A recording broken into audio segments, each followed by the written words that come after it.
Okay, Shabbat Tov to everyone, a good luck. I noticed, I guess the rain scared off.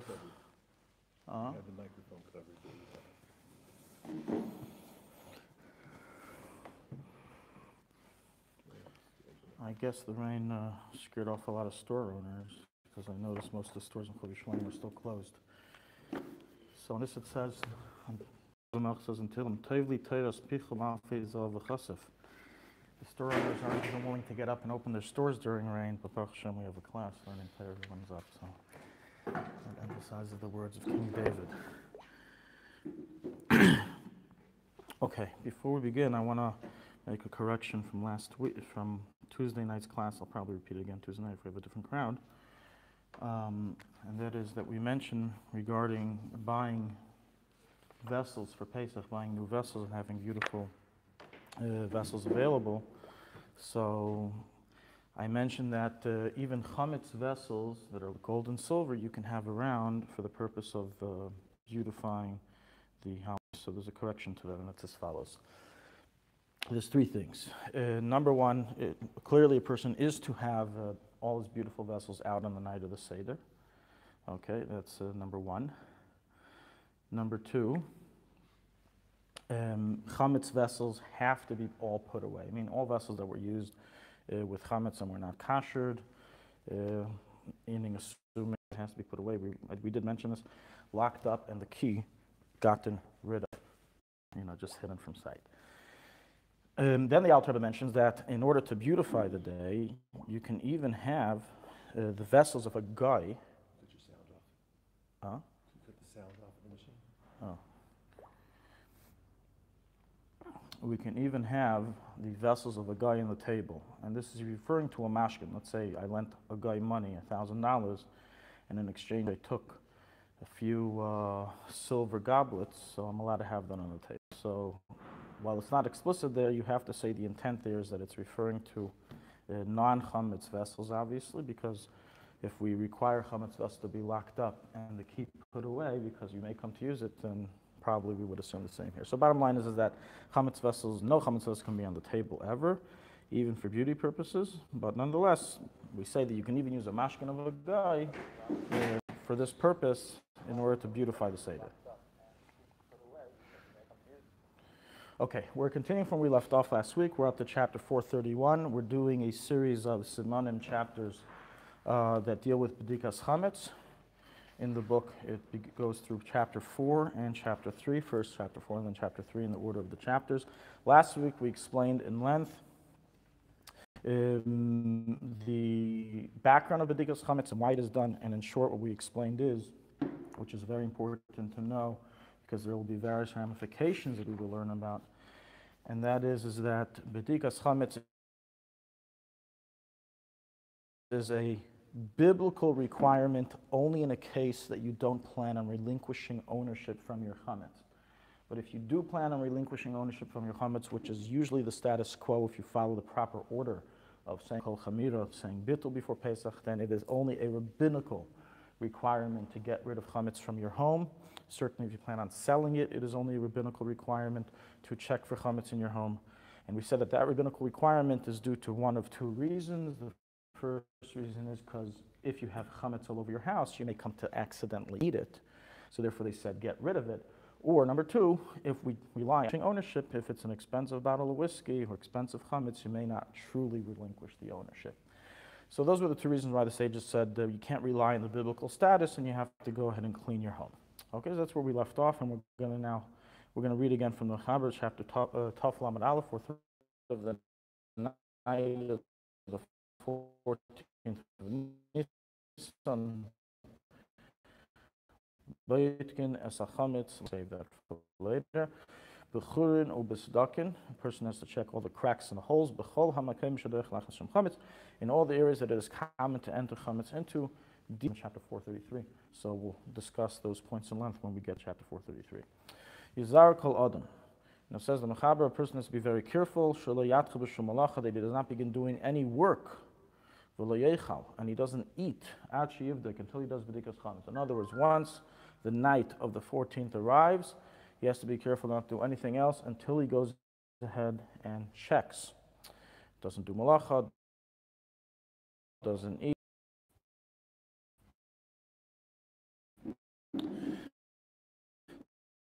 So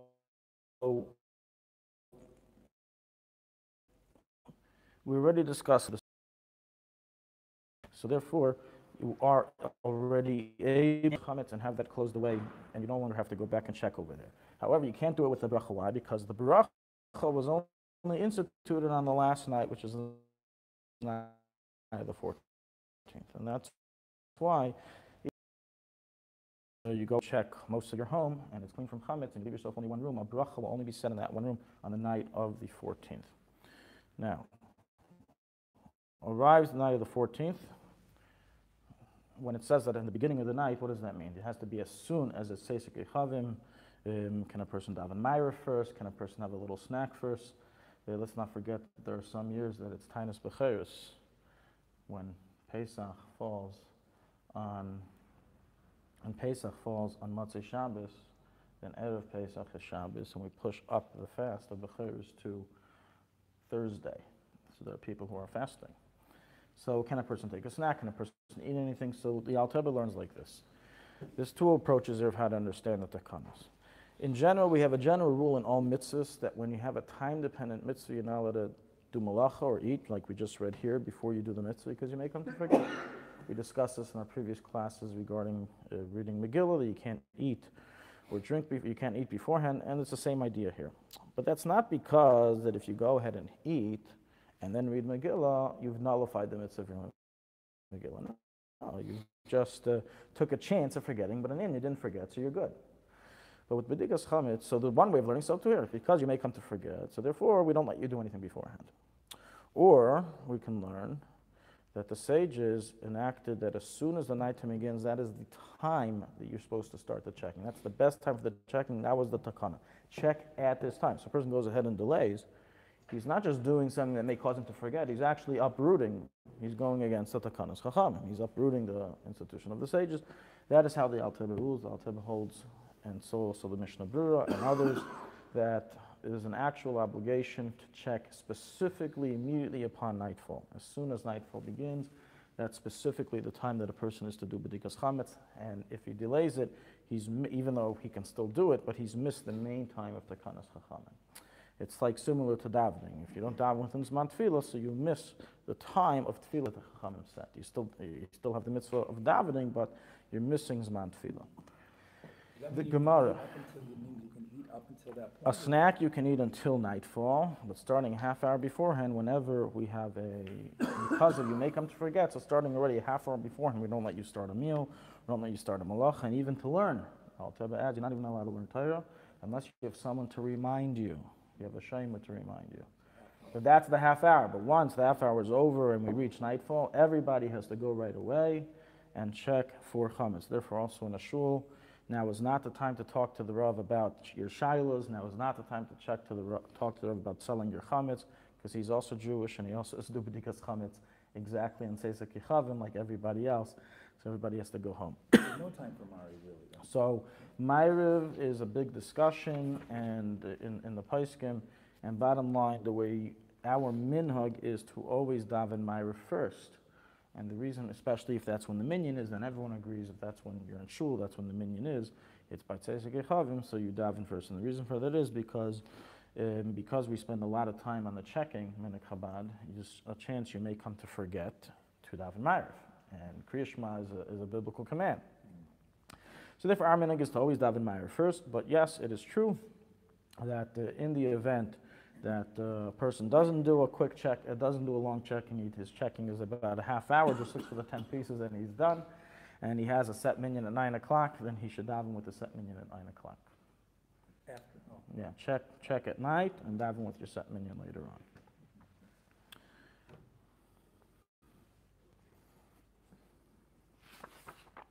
The reason why the Chachamim instituted for the B'dika to be done exactly at night time, the Rebbe explains as follows. One second. If he doesn't have a set minyan, he should daven Ma'ariv first. Our minhag, because we spend a long time in the B'dika, we should always daven Ma'ariv first, because if he doesn't, there's a chance he may come to forget.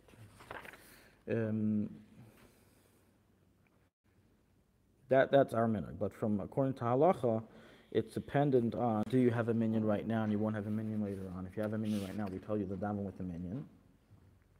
But if you have a set minyan later on, or you always daven at home, someone who doesn't live in a place with a minyan, so he always davens at home by himself, then we tell him, according to halacha, to first check and only then daven. And again, Chabad minhag is that we always daven Ma'ariv first. That's our custom. I thought the stipulation was that you weren't gonna have an Aruch checking, and that if you weren't gonna have. Correct. So even according to minhag Chabad, it doesn't work both ways. If you do the minhag Chabad of checking for a long time, then you also do the minhag Chabad of always davening Ma'ariv first.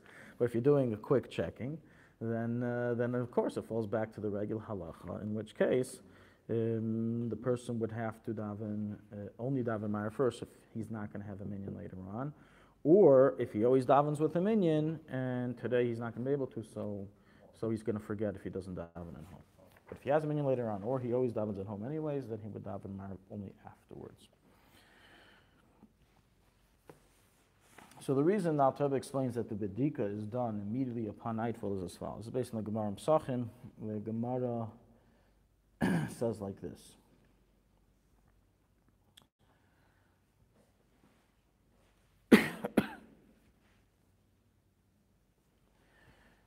Ideally, we should have made the checking be done when? If we were the sages right now, we were discussing, I'm going to put out an edict to the Jewish people. When would we decide for them to do B'dikas Chabad? It's only the most logical Maybe the day, time. Next morning, maybe. Morning. Finish eating your chametz. You have, remember that 1 hour period? We have that 1 hour that you can't eat, but you can still own. Check it during that hour. And do your B'dikas Chametz then, and that's it. Why do it the night before? You're still eating chametz, you're still getting a chance again. Do it the last opportunity. So the Chachamim said no. Why not? Because it said the following. Most people are at work, even Erev Pesach, no vacation. That was back then, I don't know about today. But back then, people are at work. So the men aren't home, so who's going to be able to do it? We don't know if everyone's going to remember. Are they going to remember to stay home? Are they going to remember to come home early to do it? So because of this issue, they therefore said we have to establish at a time that everyone's back home from work. So they couldn't do it by the day. So let's do it the previous day. So now they said, once we're already pushing it off from its main time, we're going to do it specifically at a time, number one, when everyone arrives home. So that's the first thing to do, which is Shkia. Back in the day, the workday consisted of daylight hours. So you would work from daybreak until sunset. Once it's sunset, everybody went home. So that was the work schedule before electricity. So therefore they said, we want everyone to do it exactly when they start coming home, which is Shkia. But since it's still daylight and checking with a candle is more useful, more beneficial, so they said we're going to push it off from Shkia until exactly nightfall. That's how Alte explains it, and that's the reason why. But nonetheless, you see that it's an exact time. It's not that the sages said, check the night of the 14th, and because you have a mitzvah, therefore don't do malach and don't eat. No, the sages says check immediately as soon as you come home, which back then was sunset, but we're going to push it off till it's dark, which is nightfall. So immediately at nightfall, that's when you have to check, and that is the bottom line halacha. So based on this, yes, once nightfall arrives, the person has to go straight home and do b'dikas chametz. He cannot snack, he cannot do anything. The only case of exception that we allow snacking is in a case of tainus b'cherus, as I said, because in that case, they're not going to have any koyach to check if the bechor was fasting. He's not going to have any strength to check if he was fasting the whole time, and therefore, in that situation, we tell him that you can go ahead and eat something. Not a meal, but just a snack. This is going to happen in 2 years from now. We're going to have this event. So save the date. We had it last year, didn't we? No. Pesach following Motzei Shabbos, no. No, it happens like every 10 years or something. There was a special question that came up last year about Chumetz and Shabbos, and I forgot what it was. Okay. Now, what does somebody do if he's at work? Or he has a job that requires him to work past nightfall. So what do you do in such a situation?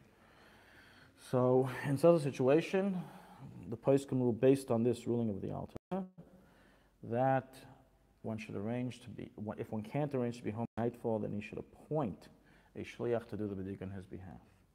Because it's not just a matter that you're going to forget. It's not going to help here. I'm going to appoint a shamer to remind me. What remind you? The takana was to check right now, right away. You're going to miss the takana. You're going to miss the institution. So therefore, in such a situation, a person would appoint his wife or older children to do the b'dika, And some say that in this situation, in order for him to feel also that he has done something, he can have in mind not to be yotze with their bracha, and they'll leave him a room. When he comes home, he'll do that one room with the bracha. That's an option that some place can record. But nonetheless, from this whole discussion, we understand of how important it is to be there on time, and it doesn't work to just, I'll come home at 9 o'clock and do it. You have to make sure you're ready at the correct time that it begins, that the bedika begins.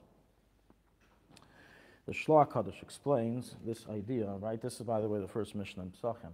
Boitkin l'or Yudalad, that we check for chametz the night of Yudalad. This is the first Mishnah in Pesachim.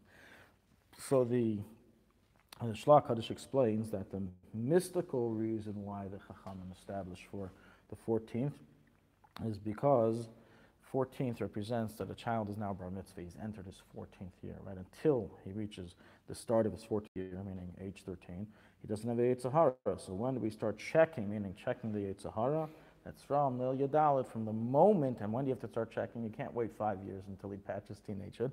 You have to start checking immediately. As soon as he already begins becoming bar mitzvah and he has his Yetzer Hara, that's already when the bedika has to begin, the refinement of the animal soul. That's how the Shloach Kaddish explains it according to Drush. In his 14th year, that means Meaning the start of his 14th year. A child begins his 14th year the day of his bar mitzvah. That's when his 14th year. He's been alive now for 13 whole years. He's now beginning his 14th year.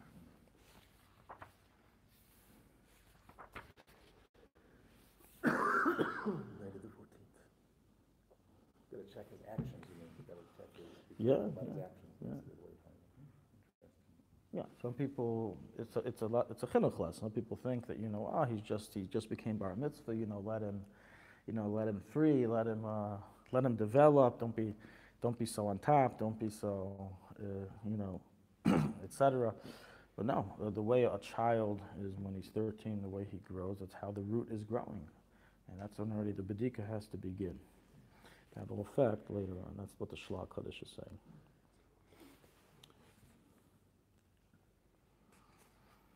Okay, so I think everything else here is pretty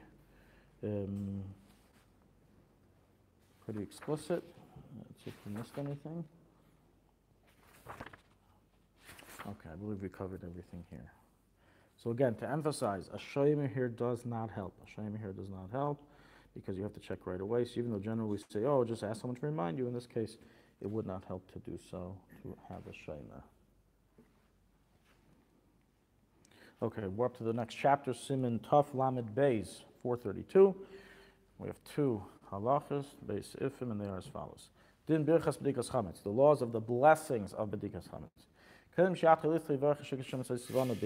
Prior to checking, a person to say the blessing of Al Bir Chametz. We'll discuss this in detail momentarily of why that is the bracha. Says the Rambam, if a person began checking without a blessing, then so long as he has not yet concluded the checking of his home, he can still say a blessing. We'll also elaborate on that. Further on, regarding talking, a person should be careful, says the Mechaber, the Bais Yosef, not to speak between the blessing and the start of the check. That's not such a big deal. Say the bracha and start checking right away. But then he continues, but it's proper, it's good for him not to speak of other words until he completes the entire checking. In order so he pays attention to check all the areas that need to be checked from chametz, that you enter chametz into, and therefore need to be checked. So we're going to see the Alte learns this a little differently and all the reasons why. The next halacha, a person is able to check many homes with one blessing. The im balabais, right? So meaning a person who owns many homes, he can check many homes with one blessing. But as we're going to soon see, we have to elaborate on whether the word batim here means rooms of a home or actually different homes, like two different apartments or two different buildings. Or a car. Or a car, yes. So what is the meaning of that? So we'll go into that soon. The balabais, right? Says the Mechaber, if the owner of the home desires not to do it all himself, he wants helpers, people to assist him, then he can bring his household to be present at the time that he says the bracha b'shashul mavarich. The ispazru livdek ish b'mkayme, and he will he will set up each person to check in his area, smach bracha shebirch Bais, based on the blessing that he said. So a person can have a whole team of chametz searchers in the home based on the blessing of the Bais. We'll elaborate on this as well coming up. Says the Ramah, "V'noigen laniach ptitei chametz makim shin tzabeidik, yishtei bracha l'tala." Ramah says that it is customary to place 10 pieces of chametz in different areas in order so the checker will find them, in order so his bracha not be a blessing in vain. Umihu, however, in lay nasan, if it was not placed, nobody put out 10 pieces of bread, loy ikev, this really in truth does not nullify the blessing, it was not a blessing in vain. The das koladim nabrach levasmin says the intent of the blessing is to destroy any chametz that I will find, and it's not saying that I will find, it's saying I intend to destroy any chametz that I find if I do. Okay, so we learned here a number of different points that we're going to elaborate on right now. Let's first begin with the nusach of the bracha. So, once again, we were that rabbinical tribunal needing to enact, right? The brachas were enacted by the Anshe Knesset G'dayla, for the most part, the nusach. And that's why you have to say exactly the way they said it. You can't make up your own nusach of a bracha. So the question is, let's forget about what we just read. If we were the ones enacting the blessing, what blessing would we say that you should say? Asher Kedesham says, right, very simple. What about beer chametz? Beer chametz, maybe I'll find, maybe I won't find. Even if I do find, what am I going to destroy? The next day. So why should I say I'll beer chametz? It's like someone who's having a drink of water, and he also plans eventually on eating an apple, and he says already now, bear parades.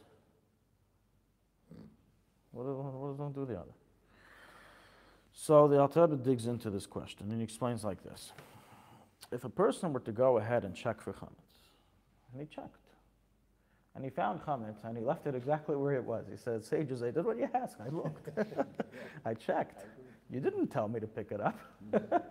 You didn't tell me to do anything with it, right? If they just went ahead and checked, then I did nothing. That doesn't help, literally zero. They did absolutely nothing to assist, to accomplish the intent of the chachamim in the checking. So since tachlis habdika hu abir, that's the lashon on the Alte Rebbe, since the purpose of the checking is for the destruction, for the eradication of chametz from your home, so therefore, they already initially established the brach of al bir chametz to be said. A little deeper. In other words, already now we've answered that there's a distinction between the example I gave in this case. In the case of the drink, and you plan on eating an apple, the drink is its independent sustenance. That's its own thing. So you say shahakal. But when it's not an independent sustenance, when its whole purpose is for the apple, then in truth that would have the din of tafel and ikr, and you wouldn't say a brach on the tafel. You would just say ha'etz on the ikr and exempt the tafel. So it says Shulchan, right? Person who's having very sharp schnapps, very sharp whiskey, and he needs to have a chaser, so he wants to take down a piece of bread in order to chase it down, then he doesn't even say a brach on the bread. He drinks the whiskey and has a piece of bread without a blessing, because the bread is the chaser for so it's a tafel. So the whole purpose is the burning. Furthermore, point number two. Point number two is that this bracha that we're saying now is continuous. It continues to follow past the bedika until the beer. So in essence, what we're doing, because we don't say a bracha al beer chametz in the morning, right? I was going to ask, that would be a more appropriate time to say it. Right. So since we already start the process of the beer with the bedika, with the checking, therefore we say the bracha then, and that bracha in essence continues. Now you may say that, well, then we shouldn't be talking until beer chametz, but you can understand that's a little too difficult to request from people not to talk until 11 o'clock the next morning. Although I'm sure a lot of people may benefit from that. But nonetheless, that they didn't make such a takana. But it is 100% correct that the bracha that we say of al bir chametz, it continues to be in effect until you burn your chametz. So you shouldn't think I'm burning chametz, it's not really a mitzvah because I'm not saying a bracha. No, the bracha you said last night is continuous till the beer. And that's where we have halacha that you forgot to say it. If you forgot to say the blessing at the time of the bedika, then let me just see. I believe the Alte rules that you can still say it by the beer. Let's just see. Okay, no, he brings a machloek. He says you should say it without Hashem's name. Okay. Say without Hashem, it's a machlekes. Solve a lot of problems. Is there a suggestion box for modern poskim? Would you make an update thing? It would seem like people would be totally okay with it. It would be logical for them to be told that there's a whole process that begins with a check. They are told. Alte Rebbe says that. Right, I know. They're given up. They're told it's checked the night before, but the whole bracha is based on the whole thing. Right, it's So do continuous. it the next morning, and why you have to continue? Right. You're told you have to check, and the next morning you Why burn it. why do we say kol chamir twice? Okay, Yeah, okay, let's hold on to that for a second. Let's just finish here with the blessing. Another point based on this we can understand is that the Alte Rebbe rules that, let's say it's past it's already past the 6th hour of the day. I already did beer chametz. I burnt everything. Everything's gone. I'm walking around my house at 3 o'clock in the afternoon, and all of a sudden, and this happens. Oh, yeah. This happens. What I'm saying, you notice there's a nice, beautiful bottle of whiskey that stayed on top of the closet, and we're looking for the little specks, the crumbs, and everything, and the big things we miss. And let's say this person didn't this year. They didn't do mechiras chametz. They didn't do mechiras chametz this year. They didn't sell it to a guy. So the whiskey doesn't belong to a guy. The whiskey doesn't belong to a guy, so it's yours. What do you do? So according to halacha, you have to destroy it. That's the halacha. That's what you must do. You have to get a ladder, take down your whiskey, and destroy it. You can burn it. That's right. You can burn whiskey, but it'll probably take a really long time for it to burn down. Maybe by the end of Pesach, depending on how much whiskey it is, it'll burn out. It's alcohol. So another option is just pour it down the toilet. The question is, do I say a bracha? Do I say a bracha when I destroy this, $100 bottle of whiskey?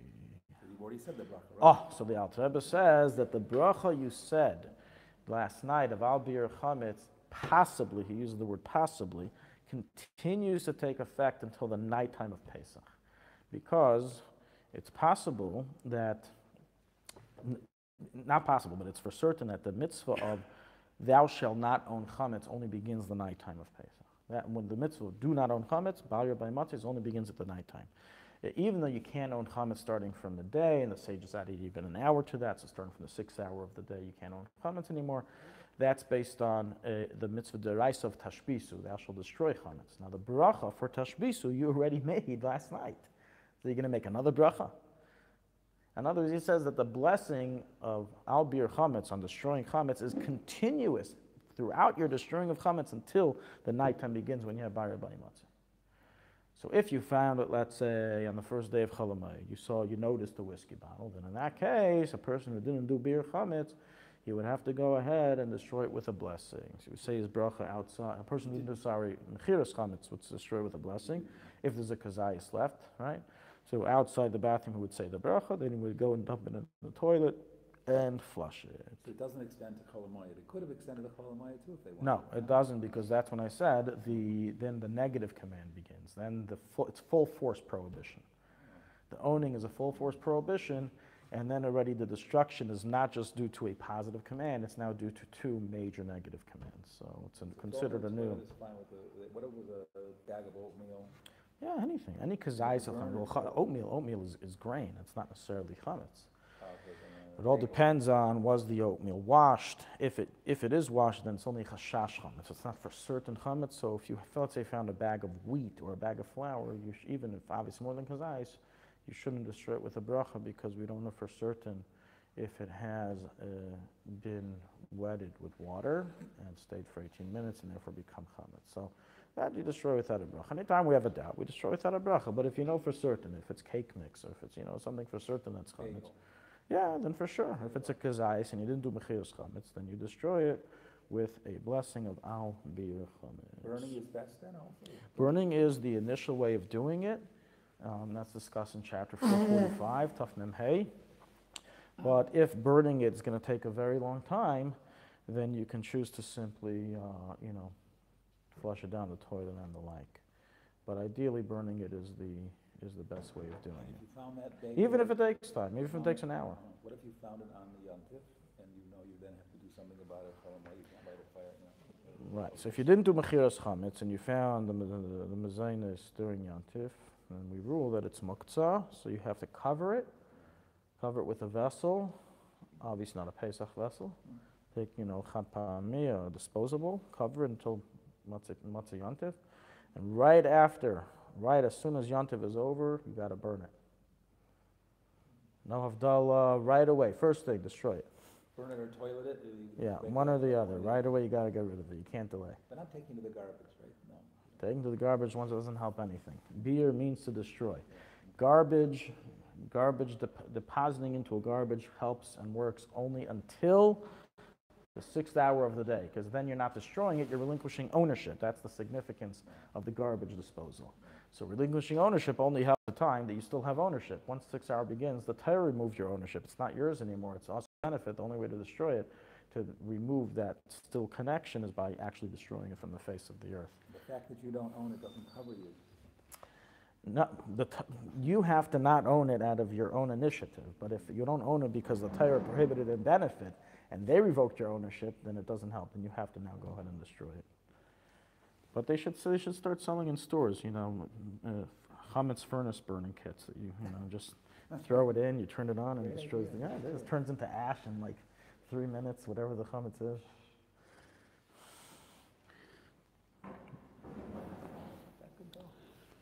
Okay, regarding the question of Ezkar Kol Chamir B'Chamir, that's something we will see in chapter 434, and the explanation there is that the first one that we say after the checking of chametz is complete is we're saying any chametz that I did not find, I am relinquishing ownership from. I'm considering as dust. But any chametz I did find, I'm not relinquishing ownership. Why didn't the say just say, let's relinquish ownership from everything? Because you're guarding this chametz that you plan on eating tomorrow. You have a bagel, you have some cereal. So you're relinquishing ownership, and the next day you're going to go and eat it for breakfast? What is this? What is this game? So it's going to nullify the entire disownership that you did. So therefore they said, no. First, let's disown what we don't have available to us, what we haven't found. The next day, after we finish eating and we don't plan on eating any more chametz anymore, that's when we relinquish ownership on chametz, whether that we found or that we didn't find. And even the found chametz that we put away, and let's say we forgot to eat it, we relinquish ownership from that as well. Okay, so the first time it's for the invisible one you didn't find, the bagel you found, or the kazayas, but you did not. How can we nullify if you're planning on eating it? Right? The next day. Yeah, the next day. Either if you didn't burn it, let's say a few crumbs from the bagel, let's say a piece of the bagel, went into a corner, and you missed it. It wasn't included in last night's bedika because you planned on eating it today. So therefore we nullify it now, and that'll be included in the new nullification said by the daytime. You threw it away, the stuff you found at night? You threw it away? Well, usually what you're supposed to do with your chametz with it, right? You're supposed to destroy it. Yeah. You could throw it away technically. I'm sorry, you said if you find chametz, but on Pesach, we cover it because it's mixer, and we take it out and burn it. Last week you were saying, I'm not sure what all the specifics were, but last week you said something about when you sell the chametz, you sell all the chametz, not just in the areas where it's designated. Correct. So if you find chametz... That's why I kept on emphasizing now, if you didn't do mechiras chametz. In all these cases I emphasize if you didn't do mechiras chametz. Okay. If you did mechiras chametz, then yeah, it's sold to the guy, it belongs to the Gentile. Yeah. You can't burn it, right? Yeah, that's the point, right? You went out of your way to mention you can't burn it then, it's owned by a guy. Correct. So what do you do with it? You put it in... You can't touch it because you're not allowed to touch chametz on Pesach. It's forbidden to touch chametz any time on Pesach because you may come to eat it. And therefore, the only thing you're allowed to do is you can move it with a broom or a stick into the area designated for the Gentile. So what happens with the one that if you didn't sell it, if you didn't sell it, then you have to destroy it. If you didn't sell the chametz, you have to destroy the chametz. You have to move it then. That was where... Of course, then you can pick it up and destroy it because they're not going to suspect you and then come to eat it in the process of you trying to destroy it. But when it belongs to the guy, I'm not trying to destroy it, I'm just putting it away. So therefore, you're not allowed to move it with your hand. But we all do mechiras chametz today, and we think that these questions, are not relevant anymore. But the truth is, there are fashlat, there are problems that happen with mechiras chametz, and we have to be aware. Whether it be that they found out that the guy is really Jewish. A few times this has happened in major cities. They found that the guy was a Jew. So you have chametz of a Jew in your home. You have to destroy all your chametz. You have to go and destroy it. Or there was something that was done wrong with the mechira. So it's an insurance policy, but as we know, not always do insurance policies work. So we should always be, aware that it's possible that we will, in the end of the day, have to get rid of all the chametz we have. Yes. So I have a container coming with everything that I own, except for what I have here. You moved to, I understand you moved to Tzfas? Yeah. Okay, should have a good yeshuv, as they say. North Obadia. No, this is North Obadia. Welcome. Thank you. So I sell the whole container. So supposed to get here it's in transit. Oh. No, just leave it there. So it's in transit and it's going to be there in the, I guess, the In dock, port. in a port. Okay. Over- So, right, so you include that in your mechiras chametz sale. You know, you can write down in the contract, you know, the container that's in the Haifa port. And so you won't go inside it on Pesach, you won't visit it. And if the guy comes to your house and he says, listen, buddy, you signed, give me all your chametz, you give him the address and let him go and take all the chametz, and then you bill him afterwards. So you just, all right, just include it in the contract. There are hashgachas, mechiras chametz, you know, hashgachas who do mechiras chametz, in order to prove to people that it's real, arrange with the guy to go to a random number of homes during Pesach and collect the chametz. Yeah. They do it purposely to emphasize to people that this is a real sale. So if you got randomly chosen and you get a knock on the door of Rav and the guy in the middle of Pesach. Yeah. Okay. You have to give it back, though, of course, that's part of the You contract. should pay. No, just give it back. Pay. Pay for it. Hey, Don't or give it back. It's his chametz. He bought it. Why do you have to give it back? Well, how do we get it back then? He pays you for it. If he took from you a frozen loaf of bread that you had in your chametz freezer, then you charge him after pay. Tell him, listen, it was $6. I paid 6 shekel. You have to pay me 6 shekel. But in the normal course of things, the rabbi does something at the end that we get it He buys it back. he buys it back. Yeah, because the guy didn't go ahead and make, he didn't go ahead and eat all the crumbs and chametz in your. He made an acquisition, but he didn't go ahead and eat it, so it's still physically around, so he can sell it back. Can he say he doesn't want to sell it back? Of course he can. That never happens, though. It doesn't happen because usually it's not monetarily worth it for him. We set up the contract, and that's the whole wisdom of mechiras chametz, that it's set up in a way where, a very Jewish way, where you really scam the guy. I mean scam, it makes it financially impossible for him to go ahead and not sell it back because, he's going to have to pay so much more money for the sale. So it's not, we don't force anything, but if you want to, but let's just say, if God forbid, something happened and all of a sudden all the flour or mazanis in Israel just went up 300 times the price, and his fine would have only been 200 times the price. So it's worth it for me to go through with the sale. I'm going to make 100 times the price. So then, yeah, 100%. It's a valid sale, and you have to give it to him. It's his. And it's protected according to court. The mechira.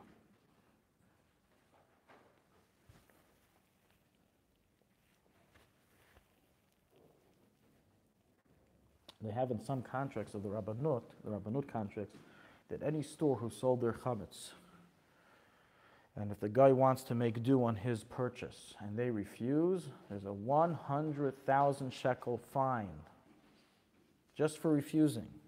In addition to the fact they're going to have to give it all to the guy because that's legally the acquisition that was made, they have a 100,000 shekel fine just for saying that the mechir wasn't correct. So it is quite strong and protected, as they say. Okay, a few questions here regarding the bracha.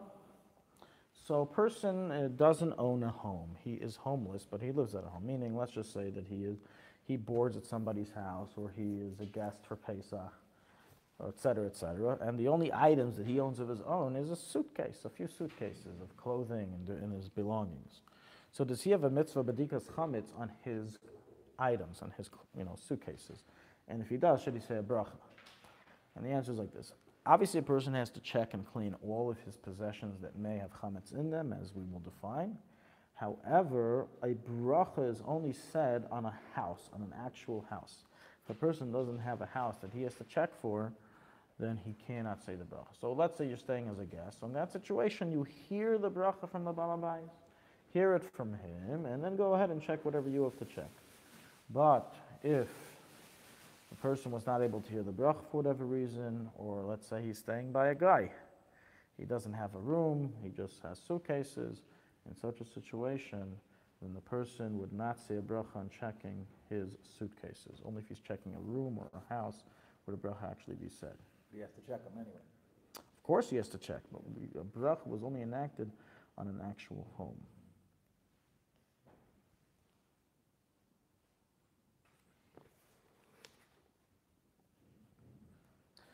Okay, we said before that a person, if he goes from, we read before inside the Machaber that one blessing suffices for two different buildings. So I want to discuss this a little bit.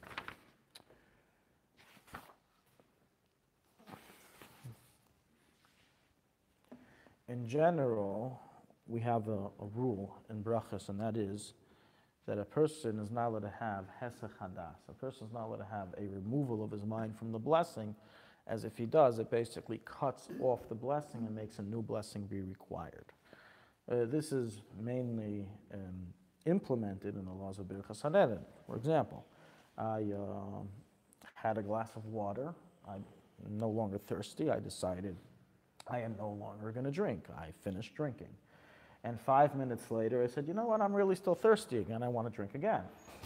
Do I have to say new bracha? The answer is yes, you do, because in the interim of those 5 minutes, you had consciously decided to no longer drink. If I didn't consciously decide anything, I didn't say burn a flush, I didn't consciously decide anything, and I drank, I did something for 5 minutes, and I want to drink more, I don't say new bracha, because I never put an end to the previous blessing. How long does that last? Sorry, I mean, it's okay. Right, so that's already another, so lechatchila only lasts for 11 minutes. You got 11-minute time frame that you can play around with, and even lechatchila not enter into a shiloh of the first blessing if you didn't have hesach hadas. If you have hesach hadas, that's it, it's over. This is very common in a meal. The Shabbos Suda or Yantiv Suda is taking 3 hours. After 2 hours, I decided I'm done. I had everything to eat already, I'm full, but the conversation is continuing. So if at the end of 2 hours I already decided to bench, I'm done eating. Or let's say I already said Shir Amalis. There's no greater proof that you decided to bench than saying Shir Amalis. But then the conversation ensued even longer, and then dessert was brought to the table, or was already on the table, and you had some, and after an hour you want more. Or you want to eat more food. So what do you do in that situation? In that situation, since you had hesach hadas, some poskim say you need to say a new bracha. Practically by a meal, we rule that by a meal, we follow the opinion who says there's no such thing as hesach hadas in the middle of a meal. When you're in the middle of a meal, until you bench, you said you're not going to eat anymore, you're still going to eat. It's still ongoing, the eating, in a real meal, with hamaitzi, etc.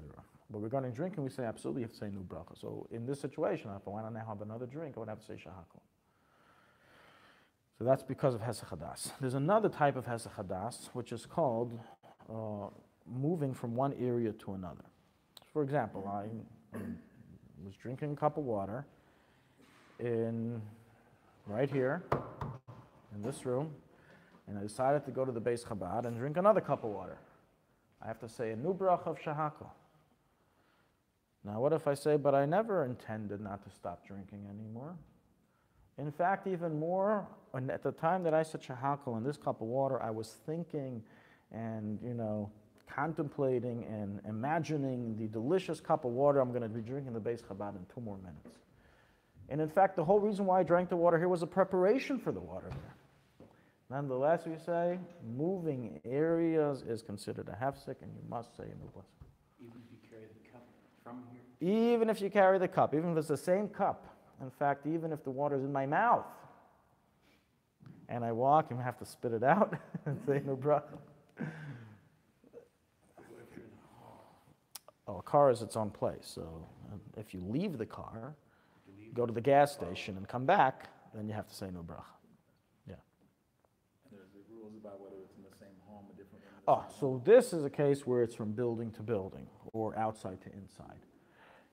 Even outside to inside is explained that if it's within a view area, let's say I just stepped out the door for a second, I can still see inside my house, it's not a problem because you can still see your original place of eating, so your bracha is still continuing. And there's a lot of details here. We're not now going through all these halachas I'm just giving you the general rule to build up for our discussion here of checking in 2 different homes should 2 blessings be said.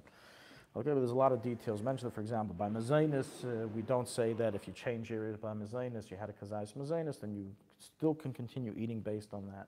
It's only by barin nefashis that we say that you lose b'di'evin. When you change areas, you lose the first blessing. Piece of meat, a drink, etc. You lose the first blessing if you change areas. So within a home, the halach is like this. If you didn't have intend to move around, then you have to say new bracha, same thing. If you move to another room, you can't see your original place of eating, you have to say new blessing. But if, at the time that you were eating inside your house, you had intent to take the food or eat other food with that same blessing in the other room, since it's all within the same home, it's okay. And based on this, the place can record that today, since we are accustomed to eat everywhere in the house, we eat everywhere, therefore, even l'chatchila, we can go ahead and move to another room without saying a bracha on the food that we took with us or on the new food that's there, if that new food is of the same blessing as the old food and we had it in mind. We won't have to say a new bracha. So clearly based on this, when we're doing, and this halach applies also to brachas of mitzvahs, not just birchas hanen. I'll give another example. The Alte gives in Shulchan Aruch. If someone put on a talis gadol. Put on a talis gadol. And he had in mind his talis katan, but his talis katan, and then he checks and he says, oh my gosh, I forgot to put it on this morning. He said a bracha sativ b'tzitzis, had in mind his talis katan, and he checked, forgot to put on his talis katan. So he now walks 2 minutes to his house, gets his talis katan, and says, you have to make a new bracha? The answer is yes. If you changed areas, even though you had it in mind, you lost the bracha. Since you changed areas, you'd have to say a new bracha. And therefore, the bracha that we say in the talis katan at home, for those who do, will not cover the talis gadol, because we change areas. We walk from home to shul. So it's a new place. So the same thing is regarding bedika. Regarding bedika, if I have in mind to check all the rooms of my house, which I do, because that's what I'm supposed to be doing, so it's innately intended already. So obviously you don't say a new bracha with each room. Every room you check is including the same bracha. But what about if you go to a completely different home? Do we say by a different home that it can continue with the first blessing, or do you have to make a new bracha? So that's our question. So the Alte says like this.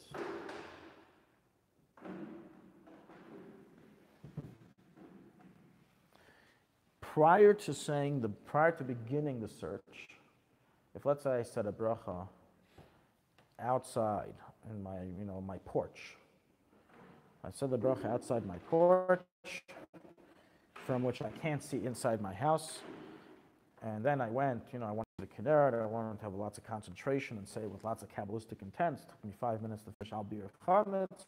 I then open the door, walk inside my house, start doing the bedika. The halach is, in such a case, you have to redo your blessing.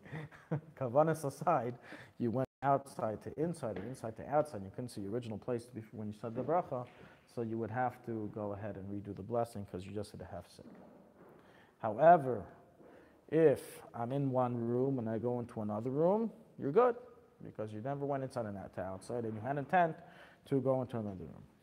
So, however, if I already started checking in my house, and then I went to another house, let's say the car, the Alte Rebbe rules, you don't have to say another bracha.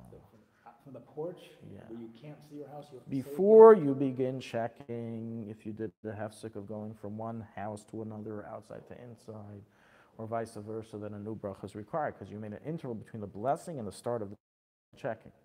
However, once you already got the ball rolling, we don't make you do another blessing, even if you go from outside to inside, etc.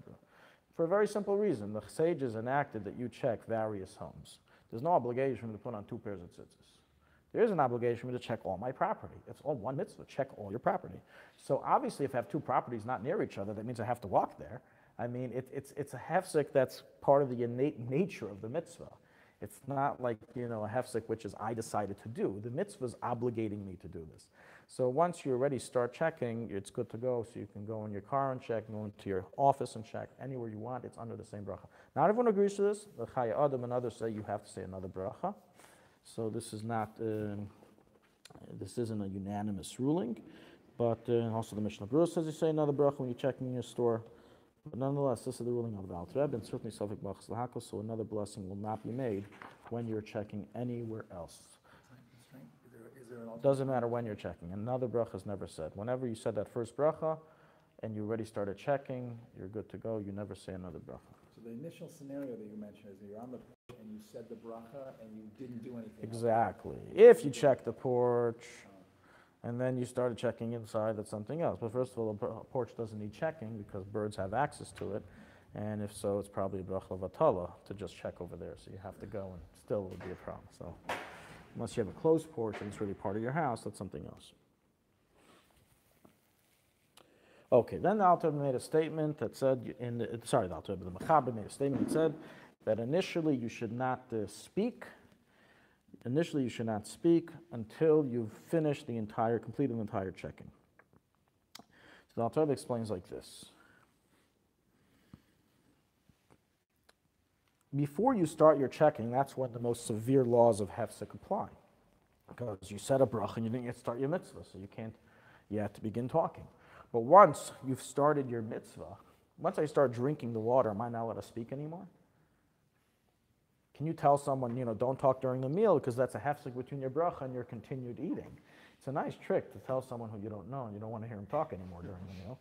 But halachically, it doesn't have any weight. You are allowed to continue speaking. Why? Because you already started the eating. You already started doing the bracha. So the hefsek no longer applies. So similarly, should be the same thing here. Since you already started doing the bedika, so therefore you should be allowed to talk throughout the rest of the time. And this is the bottom line, the way we rule. The way we rule is that b'di'evet, if a person went in and talked even of irrelevant matters, he took an hour break, read the newspaper, came back and continued checking. While the chatchila he did was no good, he has to check everything right away.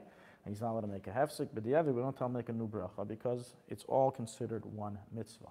Nonetheless, since there is an independent mitzvah of every chametz you destroy, every time you destroy chametz, you're fulfilling a mitzvah, it can be viewed similar to like two different talesim, and therefore the chatchila, the ruling is you're not supposed to talk, because we want to have the bracha cover every aspect, every checking that you're going to be doing, and every chametz that you're going to find. And so therefore, again, because of this understanding that it's possible to view it as if it's many individual mitzvahs together as every piece of chametz you find, so therefore we say that you should not talk of unrelated matters. Related matters mutter. So you can ask someone, open the light, pass me the matches, bring the garbage. You don't have to do a bedika with You're allowed to speak and converse for the sake of the checking, that there is no chumrah to avoid. Before you start checking something else, before you even started to check, don't tell someone turn on the light, unless you have to. But once you started checking, anything that's related is okay. It's only unrelated matters that we avoid until the bittul, until we say the bittul. It's not just the bedika. You finish the bedika, you say kol chamir v'chamira. Until that time, that's when it is avoided until. Do we have to start with the kitchen first? You do not have to start with the kitchen. You can start with any area that has a halachic obligation of being checked. You can check wherever you are. As long as you mentioned light, we always have this discussion in my house, so almost every year anyway. Light on or light off? The candle burning, light on, right? That's what we do things. But some people think light off is good because it helps you, the candle shine brighter or something. Right. So that we'll discuss in the beginning of 433. Sorry, 433, Taflam and Gimel. And there it's explained that it all depends on what you're trying to accomplish. If you're looking into a crack and the like, it's better to have the light off and shine the flashlight or shine the candle in that area. But in general, on the floor of the house and surfaces, having the light on in the room is more helpful. So no, there's no problem. You can leave the light on in the room. You can use a flashlight. It all depends on the situation of how you're trying to check. Okay, we're going to continue next week.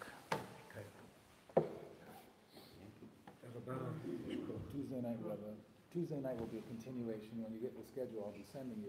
There's an 8 o'clock Tuesday night. Rabbi Goldstein also. Then this time of year we do Pesach. Tuesday night, 8 o'clock, right over here. Tuesday night, 8 o'clock, right here. Okay, and Tuesday is I'll send it.